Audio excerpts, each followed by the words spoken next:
৩২০ বছর আগের এই টালি তৈরির মেশিন সুদূর ইংল্যান্ড থেকে আনা হয়েছিল মাগুরা জেলাতে। এই টালি তৈরির মেশিন বাংলাদেশে আছে হাতে গোনা 1 থেকে 2টি। একটা সময় ঘরবাড়ির চালা বা ছাদ তৈরিতে ব্যবহৃত হতো এই টালি। কাকা বাবু, এটা কিসের মেশিন?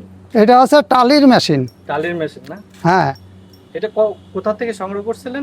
এইটা হলো ইংল্যান্ড থেকে কলকাতায় আসে, কলকাতা থেকে নৌকায় এরা ঠাকুরদাদা নিয়ে আসে আচ্ছা, বাংলাদেশে নিয়ে আসে। বাংলাদেশে নৌকায়। সেটা কত সালে তাও? তো এই যে এখানে লেখা আছে 1704 সালে। 1704 সালে আনার পরে এখানে মেশিন ফিট করলো। এই মাগুরা জেলায় একটাই আছে, শ্রীপুর জেলায় একটা আছে, নোহাটা। টালির কাজ করেছে মুরব্বীরা 3 যুগ ওরা চলে গেছে। আচ্ছা আচ্ছা।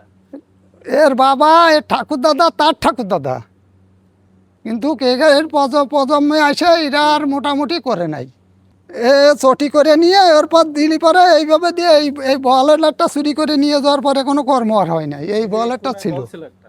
আচ্ছা আচ্ছা। ওইটাই দিয়ে চাপ লাগতো, চাপ লাগলে এর তলে মেশিন আছে, এইটার সাথে এটা জয়েন্ট হয়ে ডাইস হয়ে যেত, ডাইসিতে টান দিলে চলে আসতে যেই খালি।